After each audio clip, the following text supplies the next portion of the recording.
Good evening, everyone. Welcome to the Angry and Ornery Show. We are very happy to have you here, both in our studio audience, and I believe we are on a live stream, a brand new live stream called Hitbox. The information to find Hitbox and to watch us as we tape live will be edited here and put in at post-production, so you can check it out if you can't get into Second Life.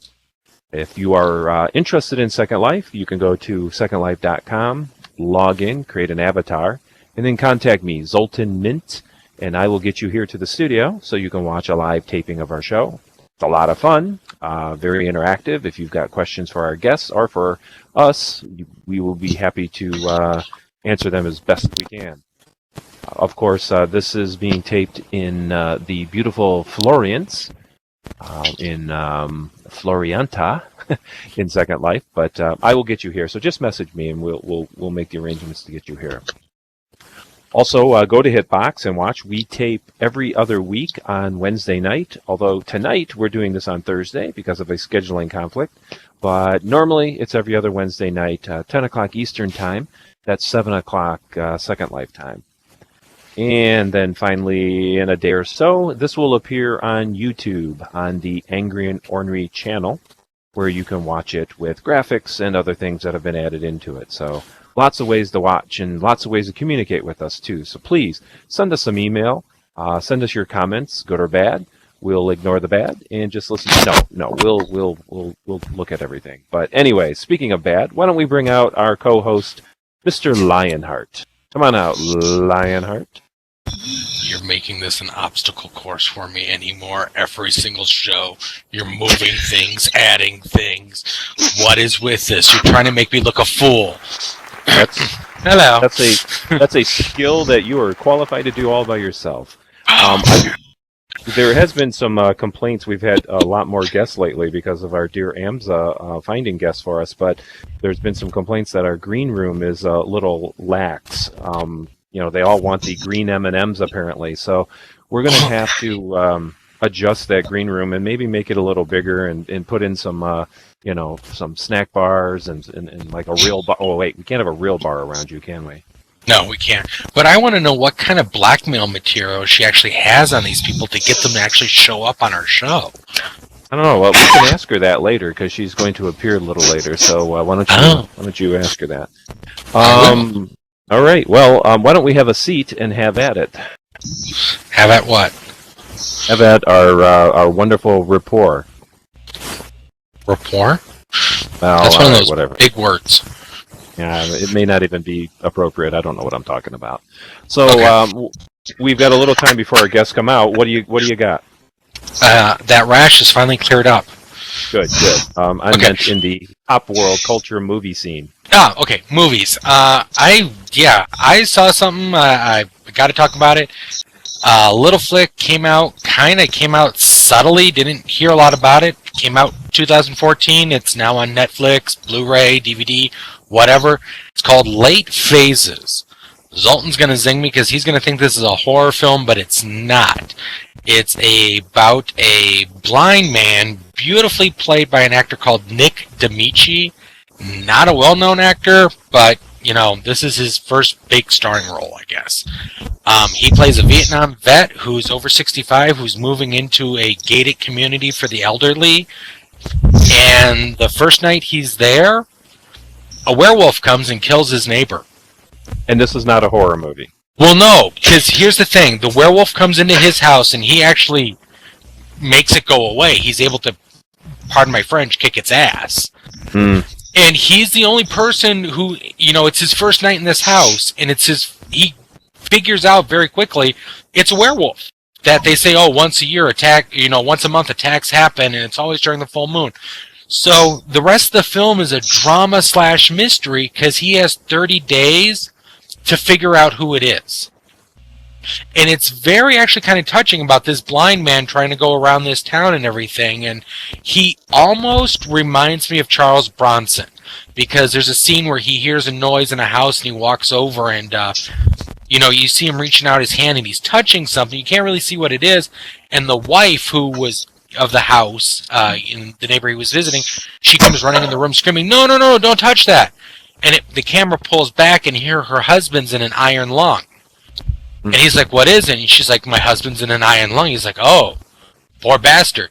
I don't want any tea." And leaves. But it's just the way he delivers his line. It reminds me so much of Charles Bronson. But it's a great film. Yes, you get about 10 minutes of horror at the beginning. Yes, you get about 10 minutes of horror at the end. But it's a drama in the middle, and it's really, really good. Highly, highly recommend it. Give it 10 stars. I give it a double amount of stars. That's how good it is. Now, come on. I guarantee if you see it, I had a friend watch it. She 5 told me stars are reserved for the classics, Okay. either modern or older I've told classics. multiple people about this film since I've saw it. I've had 2 people, a male and a female, who watched it separately, and they both told me they cried at the beginning when the film first started, and they cried with the ending, and that the movie was so emotional with just everything that happens, and it's such a drama that you forget about the horror aspect until the end when it pops back up. So Lionheart, it's very good. Are you cleverly disguising these horror films as like these artsy types of films? It is kind of artsy, and the funny thing like is, you're smarter than you really are. No, and the nice thing about it is there's no CGI. It's classic. You know, there's a transformation scene, and it's on par with American Werewolf in London. It was done with, you know, actual robotics and a guy in a suit and everything else, and it's really good and it looks really good. It's an hour and 25 minutes long. Waste the time. It's a short film. Yeah, I've been finding these great short gems, but definitely see it. Trust me. Okay. That's good. And someday I hope to hear a review of a non-horror film from you. But I'm just joking. So the thing is, this isn't a movie review or a TV review. It's actually a Second Life review. And the fact is, Second Life is about to celebrate, or they're currently celebrating their 12th anniversary, their 12th birthday anniversary, and 12 years of the Lindens running Second Life. And of course, with all the things that have happened throughout those years, they've got a lot to celebrate. I wanted to point this out because currently there's a lot of free things that you can grab if you're online or on the grid. And that is, one of the things is if you have a premium account, you can go to a premium location for premium members only, whether it's weekly, monthly, or yearly. And it's a tiki island. It's kind of a tropical island there. And they have a lot of parties there planned. There's a lot of parties that are already going on, but there's some giveaways and all the way, everything from like, you know, little stuffed animals all the way up to avatars that they're giving away. Today they announced that the avatar is free to everybody. So if you go to your dashboard or just look up Second Life 12th anniversary, I'm sure you'll find the story with a link to a brand new avatar. This is a really nice avatar, but keep in mind it is a Velociraptor, or maybe it's a little baby Tyrannosaurus. I'm not sure, but it's some sort of dinosaur, and it's dressed in party gear. So it has a party hat on and sunglasses and a 12th anniversary T-shirt. So it's a cute avatar, and it was made really nice. I believe it's mesh, and it's absolutely free. So also, if you take that avatar and take a really cool picture of it and send it to the Linden people in the next, I think, 2 to 3 weeks, you can win 10,000 Lindens. So they've got a $10,000, $5,000, $3,000, and $1,000 prize that they're giving away for just taking a photo of yourself in that avatar. So they're doing some fun things, and 12 years. That's a landmark. But they're not lowering tier. They are not lowering tier. Okay. And I had to say it. I'm the bad one of the two of us. So yeah, if the Lindens are watching, they're well aware that we're not happy with how expensive they are. But happy anniversary, anyways. I'm sorry. I had to push the red button. Are you That's back right. to me now? Is it me? Is it you? It's me. It's you. Okay. Another flick. Had heard nothing about this. It came out on Blu-ray DVD. Rented it. Blew my mind. There's a flick that came out this year called Survivor. The reason why I'm shocked about not hearing about it is it stars Pierce Brosnan, Mila Jovovich, Dylan McDermott, and Robert Forster. And I've never seen anything like this. I mean, yes, it's a rehashed storyline of Mila Jovovich playing a girl who works for the embassy, and she finds out that there's terrorists trying to get into the United States to do something horrible to us. And she turns into a werewolf. No, the shocking thing is Pierce Brosnan in it plays the bad guy. He's like, what's the word I'm looking for? He's like the terrorist assassin. And he's trying. Not the first time he's played a bad guy. No, it is. You know what? I looked through his stuff and I couldn't find anything where he was. I mean, he's a. Pardon my French again. He's a bastard in this. I've never seen him be cruel and vicious and nasty in a role. And this is one of those when the end is coming. You're just like, oh my god, I hope she kills him horribly. But on the same exact time, it's Pierce Brosnan and he's pretty freaking cool. So, he's doing really cool stuff throughout it, trying to kill her, but it's a good little spy espionage. Yeah, it's a little spy. It's a thriller? It's a thriller. It's a little spy espionage flick. And once again, I'm finding these gems. It's an hour and a half long film. It's not one of these big, huge 2-hour epics. Are these made for DVD? Or no, apparently it came out, and I don't know. I live in the middle of the desert, so I don't know. Maybe it came to a theater and I didn't know it. Apparently, the middle of this desert has a Walmart with a bargain bin, and you've been buying $2 movies out of that bargain bin. What's Walmart? We don't have that. Oh, that's funny. It's the last couple of shows you've been reviewing films that are like so tiny that I don't think anybody has heard of them. You know what though? That's why I'm doing them. Like Cut Bank last week with John Malkovich, and now Survivor with Pierce Brosnan. I mean, they're really good films. And once again, I told a couple other people about it, and they've watched it, and they're like, "Why didn't we hear about this? This was fantastic." And Pierce Brosnan was such a jerk in it. He's ruthlessly killing people. I mean, he's horrible in it, in a good way. Right. He's not an anti-hero. He's just. What do you rate it from 1 to 5? I give it a 5. I'm giving it a 5. Well, you are way too liberal in your 5s. No, I'm not. Yeah. No, I'm not. You know what? You're taking happy pills and washing it down with whiskey. Nope. There's a lot of films I've seen that are crap, but I've been seeing so many good films right now. I'm going to do those. Sin City, I gave my worst rating ever. I gave that a -50. The second one. Stay within the 5. Stay within the 5. Yeah. Okay. All right. Well, look, we're running out of time, so let me get to the last one. This is the last one, and this is a movie review. And I'd like to say that it was great or that it was really bad, but it actually falls into the mediocrity of okay, and that is Entourage, which I just saw last weekend at the theater. I'm sorry. I'm a big fan of the TV show. I've mentioned that on this show many times. I love the TV show, HBO's Entourage.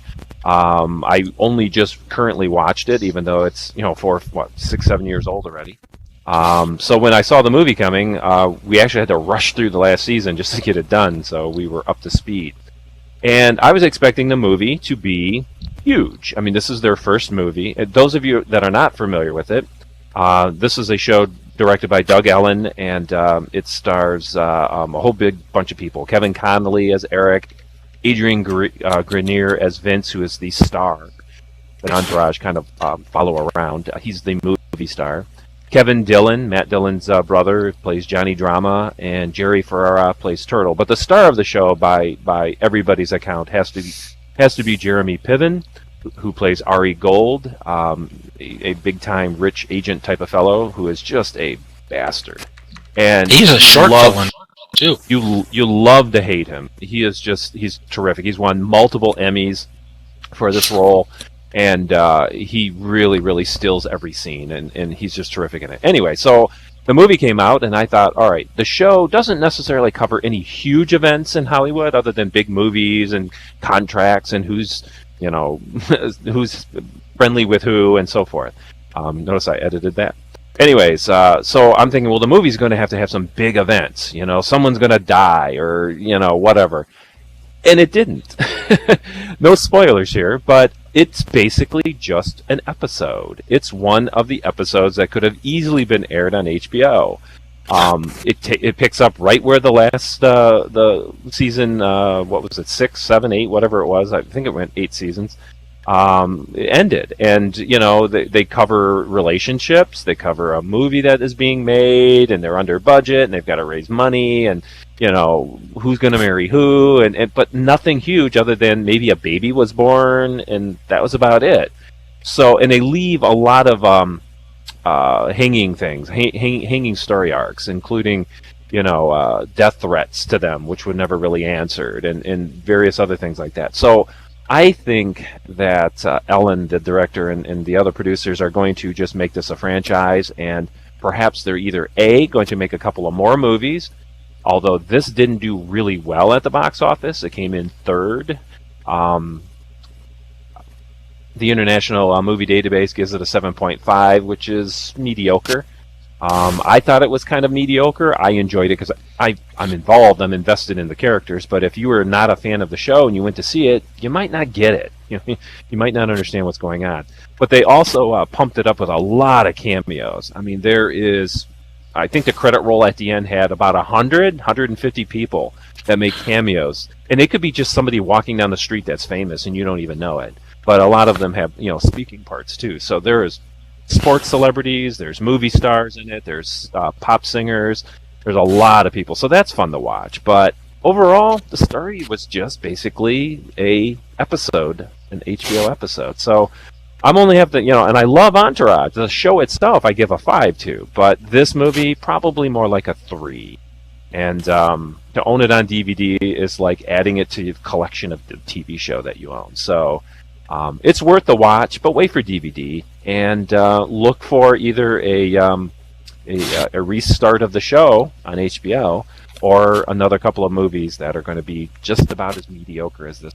So, anyways, that's my review. You haven't watched any of the Entourage shows, is that right? No, I tried to watch it, and I hated it. Wow. See, I don't understand why you would hate it, because you like pop culture and you like Hollywood, right. and this is all the background, very realistic portrayal of the background of Hollywood. Right, I know, but I just I don't know. Well, anyway, so there you go. You got a couple of movies, and check out the 12th anniversary. Take advantage of the Lindens, because they will you. Oh, I didn't say that. All right, so let us move on to better things, shall we, and bring out our special guests tonight. Yes, ladies please. and gentlemen, if you would please give a hand. We have a couple of guests tonight, including Amza Hydroconus and Corrigan Keynes. Come on out, ladies. I am going to be polite and move. You'll fall into the audience. I'm going to be polite and walk into a table. All right, so we're all seated now. Ladies, it's very nice to have you. Let's start with Corrigan. May I call you Corrigan? You may. Thank you. You can call me Mr. President. No, I'm Zoltan. Corrigan, you I are won't from sing it for you either. Oh, that's good. It's not my birthday, anyways. But you're from Renaissance Island, is that correct? Yes. And why don't you tell us what you do there and what the whole sim and everything is about there? Yeah, well, the sim is celebrating 8 years. Linden Lab may be celebrating 12 years with Second Life, but we're 8 years old. And we started developing in February of 2007. And the idea is to provide an immersive, multidisciplinary, cross-disciplinary, if you would, environment that's focused around Tudor Britain. And the purpose is to engage scholars, historians, learners, residents of Second Life, and I don't know if it's totally unique anymore, but certainly 8 years ago, we have an education sim that's kind of combined with role-playing. And so, whereas many universities at one point had a sim in Second Life, it was really dedicated to only maybe traditional classroom learning. It didn't necessarily include role-playing, but we kind of meshed the two together. That's awesome. Would you compare this to maybe like real life's Society of Creative Anachronism? Well, that's interesting. I'm not involved in that. In fact, this is maybe a tell-all, a little-known secret. I was dragged. I was dragged, kicking and screaming, into Second Life, and Oh my goodness. And I knew nothing about Tudor Britain. And at the time, I worked for the Alliance Library System, which had been headquartered in East Peoria, Illinois. And so they had several islands. They had Info Island, and Renaissance Island was one of theirs. So a couple of years later, I moved to another position in another library system far, far away in upstate New York, South Central Regional Library Council. We're in Ithaca. And eventually I was asked if we wanted to sponsor the sim. And so it has this history, and I think that I'm digressing. No, but, this is so fascinating because it's kind of like, you know, how something evolves here in Second Life. I don't think a lot of and so I never really meant to be in Second Life, and I never meant to learn anything about Tudor Britain, but it happened when I took over co-coordination of Renaissance Island back in 2007 that I lived in a small town, Canton, Missouri, Culver Stockton College, and they have a history professor who happened to be teaching a class in Tudor Stuart Britain that semester, and so I was able to audit the class. I could have taken it for credit, but I didn't think I wanted to go there. And his PhD had been on the economic policies of Henry VIII, and so the class was absolutely fantastic. Patrick Hodel, a shout out to him. And so I just became really, really interested in this period. And it's easy to fall in love with it because, in fact, in real life, I was involved in a lot of Renaissance fairs. I'm a magician and performer, and they'd hire me to do magic as, you know, a court wizard or whatever. But I attended them regularly, and you do get a fascination. And I found myself wanting to take college classes, and I was actually buying books on you know the history of England and the Renaissance period and the medieval periods and whatever, and reading them. And it just draws you in, don't you think? Yes, absolutely. And I think that that's one thing that we can offer learners, really. It's a way to maybe more deeply engage with it. And you can actually walk down a street. Now, given our streets are not terribly accurate because we don't have a lot of horse manure all over them, they're way too clean and they smell good. Nice. And so there is that, but but you can immerse yourself, and we do not speak necessarily in the language of the day.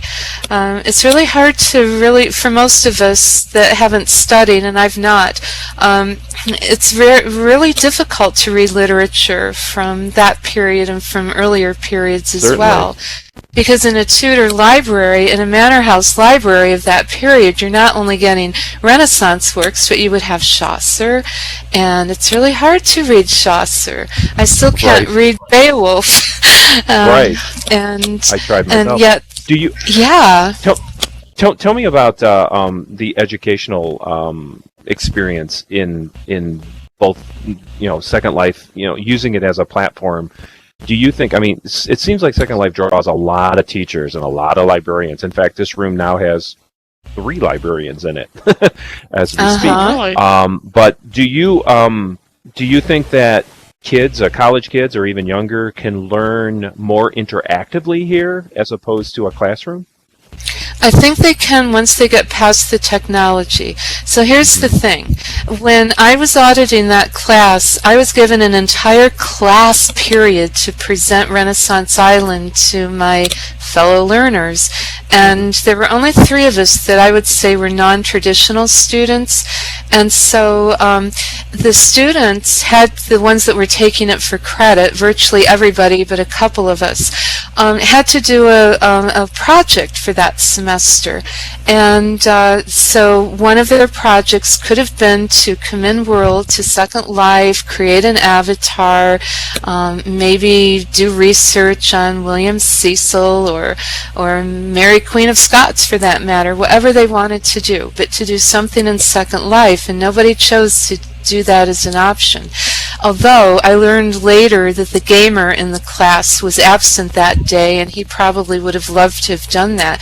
So at the end of the class, the prof allowed me to question the students, to do a survey to find out their thoughts at that point, and they were really worried about the technology, and they wanted a good grade, and they were afraid that they were going to not do as well because they'd be tripped up by the tech. Tripped by tech. And so, but for those that make it in World, and we've had quite a few library science students doing internship projects in Second Life. The library that exists in the Manor House was created by library science students, and they did such a beautiful job of it. And we have books that are interactive there, and that was created by them. So I think once you get past that initial hurdle and you let yourself immerse, that it can be really a way to learn more deeply. So yes, a very long-winded answer, I suppose. No. Sorry about that. Well, we had one library student who not only contributed to the library in the Manor House, but also put up portraits of Henry VIII's 6 wives with info buttons on them for people to look at. Yeah, and literature professors are the other folks that really love the island. We have the Globe Theater, and we have had productions there. Wow, I've seen some Shakespeare in Second Life, and a lot of people might get a little squirrely about how can that be? I honestly, I think it's some of the best stuff I've ever seen, and I've seen a lot of plays, but here. You like I saw Midsummer Night's Dream, and the audience sat in the woods as the performers walked around them in character, and I thought that was so fascinating. Lionheart, I didn't mean to exclude you. Did you have something? No, my only question is now any rube as of myself can go there, correct, without any prance or having to look a special way or anything like that. All is welcome, correct? Yes, Correct. Absolutely. Yep.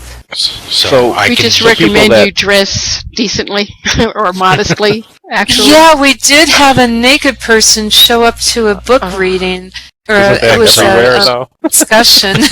So we would prefer clothes in Tudor Britain. and well, the sim is a moderate sim, so dress is necessary. Yes. Do you have to assume a character and role play the whole time you're there, or is it kind of loose and wild? It is. It's wild and crazy. Not really. It's not wild and crazy, but you don't have to assume a character. Well, it can be. We had a very wonderful play presented a few months ago, Romeo and Juliet, and maybe Amza could talk a little bit more about that. It was presented to showcase the costuming. Well, let me ask Amza. Some of you might remember her from the last show. She was talking about jousting. But Amza, in more of the role of events here, give us an example of an event that may have occurred that was interesting, and something that may be upcoming that our audience could participate in. Besides the usual sporting events that usually occur during the Renaissance period and especially the Tudor era, we do have plays. I was in a Shakespeare play, Twelfth Night, which took place in January 2013. Oh, jeez. Yeah, and that's on YouTube, by the way. Oh, nice. Let's see. We did Traveler's Tales back in April as a fundraiser. No, not as a fundraiser. It was the Romeo and Juliet fashion show that was our fundraiser back in March. It was quite spectacular. costumes, the actions. The costume, the show was put on by Emma Fargus, who is the creator of those costumes. She had offered to do the show for us. She does have a shop in Renaissance Island as well. So those that need outfits or equipment, they can find it at the sim itself. Yes. But the only thing that we're missing, and I would love to see more of, because there's more women's clothes all around the grid, really. Well, I mean, look at your gowns you guys are in. They're beautiful. Thank you. Mine's from the White Armory. But there are more women's clothes for this period than there are men's clothes, and I'm looking for a men's clothier to rent one of our shops there. But I'm also looking now for someone who makes the shoes and boots of the era there, because it just occurred to me not everybody makes the shoes to go with the clothes. You just get the clothes, and you have to hunt around for the shoes and boots or whatever footwear you need to match the clothing. So yeah. We want a bootmaker, please. Yeah, well, I remember. I think the last time we talked to you, Amza, you had mentioned an event coming up soon. Is that not correct? Yes. As a matter of fact, this weekend we have quite a few events. Friday we have On Guard again. Saturday, my quadrathlon.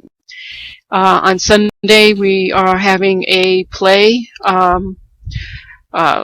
Let me see, what was it called again now? Oh boy, I have to get my notes on this one, but it's being performed from Shakespeare's sonnets and play. Yeah. Well, that's okay. While you're looking it up, I just wanted to point out, I mean, if the audience would think about this, you could get all dressed up, hop in your car, drive down to your local theater, spend up to $200-300 a ticket to see some live Shakespeare, or you can sit in your underwear in the comfort of your own home, not go anywhere, and see it here for free. Of course, they want donations, but I mean, more or less for free. And you're seeing people from all over the world, literally all over the world, performing. Yeah.